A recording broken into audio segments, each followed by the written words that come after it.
What's going on, everyone? Aaron Smith here for Forward America with another great episode for you. Now, if you're like me, anywhere you turn, you are getting bombarded with a political ad. Yes, it is election season in the United States, and man, I cannot wait for it to be over. I just want to stop getting blasted about how Trump is eating babies and Kamala Harris is the next coming of Joseph Stalin.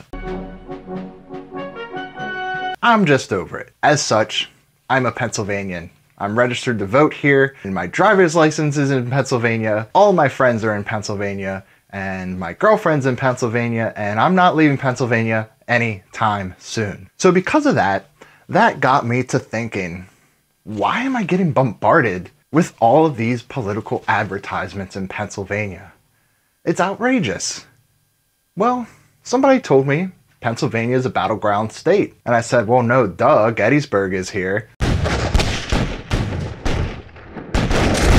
Pennsylvania is a political battleground state. And of course, being the curious individual that I am, I had to ask myself, why is Pennsylvania a battleground state? So in this episode, I'm going to explore just why this great state of Pennsylvania, whose beautiful flag is right there, why are we a battleground state?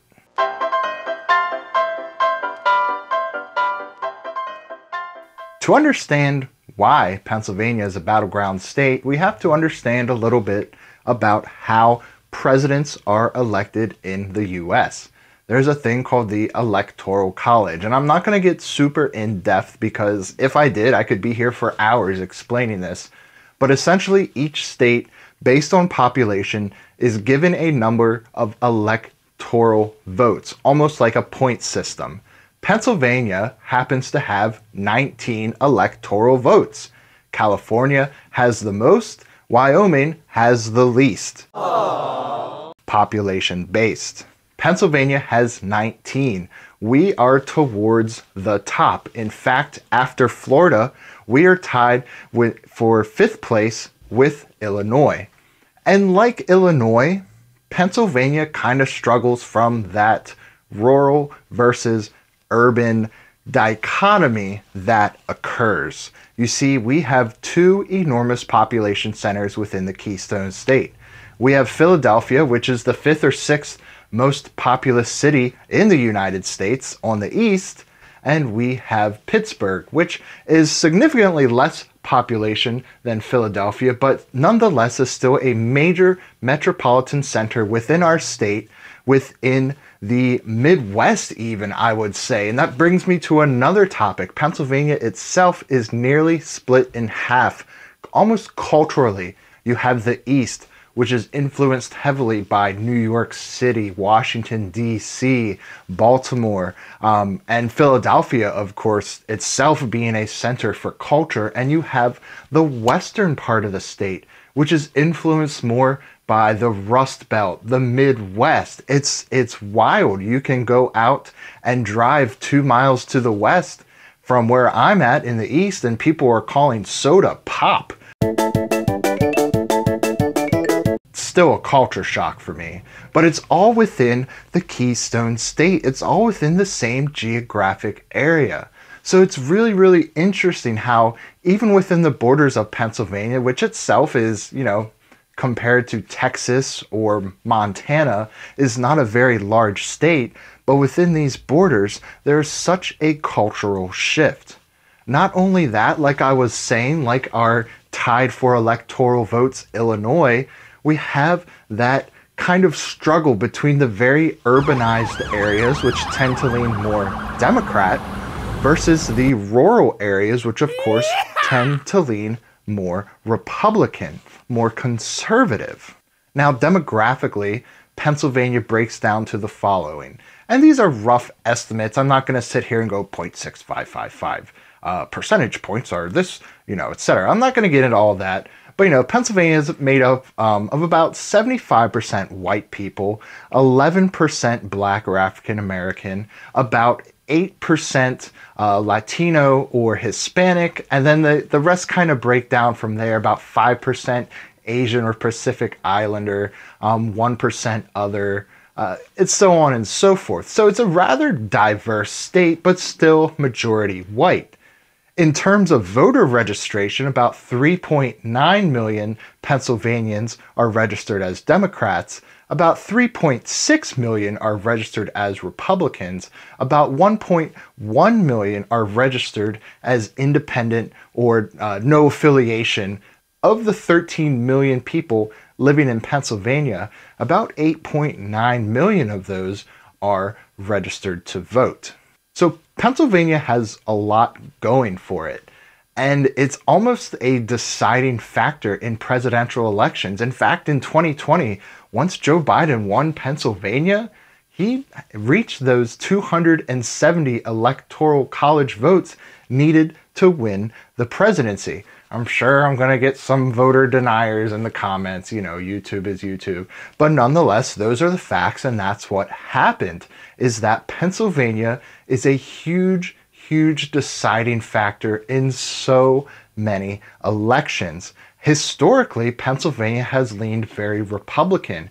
You think about it, we had these major centers of industry, Bethlehem Steel, Allentown. I'm just thinking of Billy Joel songs. I kid, you had Pittsburgh. You know, I'm rocking the Duquesne Incline shirt that I got on the Duquesne Incline.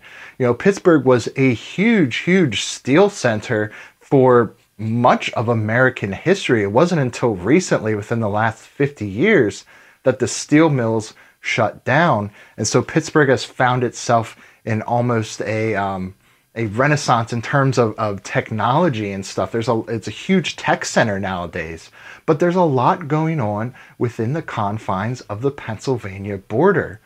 And again, it finds itself in that struggle, the East being torn towards the cultural identity of New York City and whatnot, versus the West being torn towards that more Midwest Rust Belt kind of thing, Detroit, Rock City, etc., etc. You get what I'm saying, though. And then within itself, you know, you have the struggle between the urban centers and those very rural conservative communities. It's a beautiful state. I love Pennsylvania. I've been all over this great state of ours. I have traveled the turnpike countless times. In fact, I just spent my last Friday on the phone several times with the Turnpike Commission trying to figure out my damn Easy Pass. It shouldn't be that difficult, but nonetheless it is. I've been to the Pocono Mountains. I've seen beautiful scenery, the Delaware Water Gap, Ohiopyle State Park, of course, the Gettysburg Battlefield, the old York County Courthouse where the Articles of Confederation were drafted. It's a wonderful state. It's an incredible state, rich in culture and history and technology and arts and education. There's so many great things in Pennsylvania, and every single year it finds itself stuck in this battleground state of mind. If I had $1 every time I saw a hand-painted Trump sign or a very, you know, demure, very mindful Harris Waltz sign, I would be a millionaire. I could retire to a beautiful, beautiful mansion somewhere in Pennsylvania. I could retire to the Poconos, but, you know, nonetheless, they don't give out money for looking at yard signs. Here we are in Pennsylvania, and it is a battleground state, because those 19 electoral votes, that's nothing to scoff at. That's huge. That's a deciding factor. And the lines between political parties are so thin that the state can easily go either way. Between the two major political parties, there's only a difference of about 300,000 voters. And then you take into account the huge 1.1 million non-affiliated independent party voters. The state can easily go towards either party. And that's why so much focus is put into this state every 4 years during the American presidential election. Well, guys, that is what I have for you.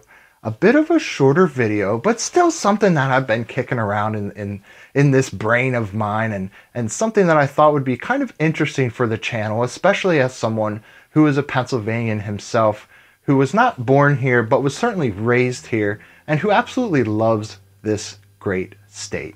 As always, my name is Aaron Smith. This has been Forward America, and I will catch you on the next one.